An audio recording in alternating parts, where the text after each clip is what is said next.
एक राजा और एक तोता की कहानी।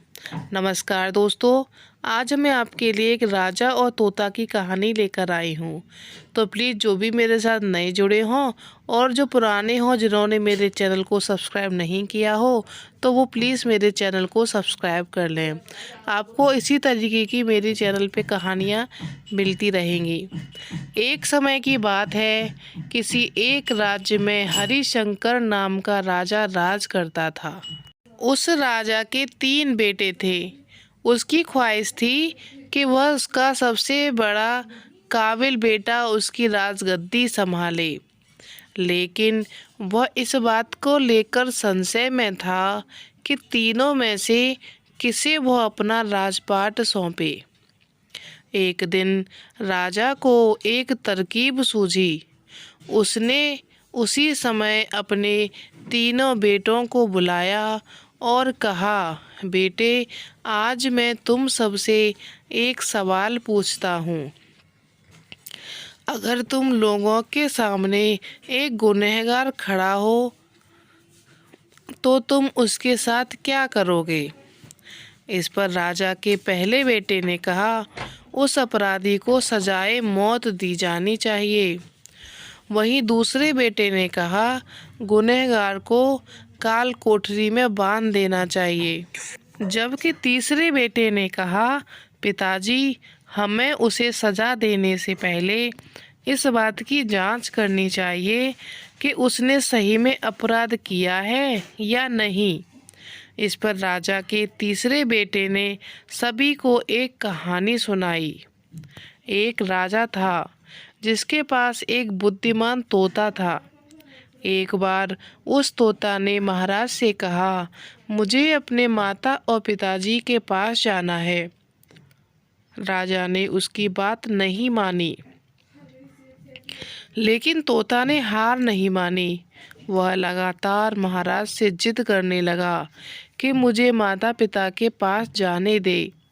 अंत में राजा ने तोता की बात मान ली और कहा, ठीक है, तुम अपने माता पिता से मिलकर आओ, लेकिन वहाँ ज़्यादा दिन नहीं रुकना।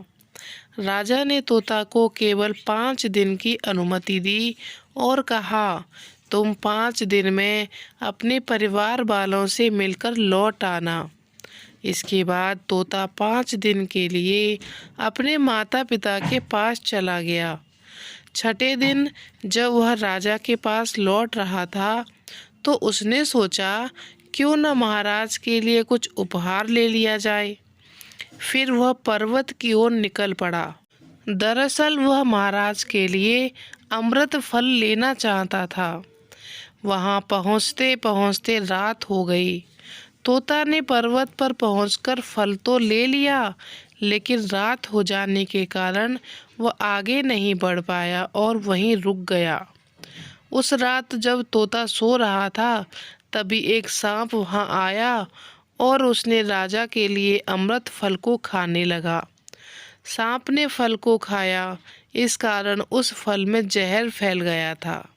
हालांकि तोते को इस बात की भनक तक नहीं थी।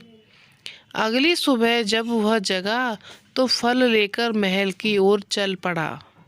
जब वह महल पहुंचा तो खुशी खुशी सीधे राजा के पास गया और कहा, महाराज, मैं आपके लिए यह अमृत फल लेकर आया हूँ। आप इसे खाएंगे तो सदा के लिए अमर हो जाएंगे। यह सुनकर राजा काफी प्रसन्न हुए। उन्होंने तुरंत उस अमृत फल को खाने के लिए मांगा। इस पर एक मंत्री ने कहा, जरा रुकिए महाराज, आप इस फल को बिना जांच किए कैसे खा सकते हैं? एक बार यह देख तो लीजिए कि तोता द्वारा लाया गया ये अमृत फल सही है या नहीं। राजा उस मंत्री की बात से सहमत हुआ और कहा कि तुरंत इस फल को एक कुत्ते को खिलाया जाए। राजा का आदेश पाकर सैनिक ने फल का एक टुकड़ा कुत्ते को खिलाया और फल खाते ही कुत्ते की मौत हो गई। यह देख राजा गुस्से में आग बबूला हो गया। उसने क्रोध में आकर तलवार से तोता के सिर को काट दिया, साथ ही फल को फिकवा दिया। कुछ साल बाद ठीक उसी स्थान पर एक पौधा निकल आया। यह देख राजा को लगा यह उसी जहरीले फल का पौधा है। उसने सभी को आदेश दिया कि उस पेड़ का फल कोई नहीं खाएगा। कुछ दिन बाद एक वृद्ध व्यक्ति उस पेड़ के नीचे आराम करने के लिए रुका। उसे भूख भी काफ़ी जोर से लगी थी। उसने उसी पेड़ से फल तोड़ा और खाने लगा। फल खाने के बाद वह बूढ़ा व्यक्ति एकदम से जवान हो गया। राजा ने जब यह देखा तो वह आश्चर्यचकित रह गया।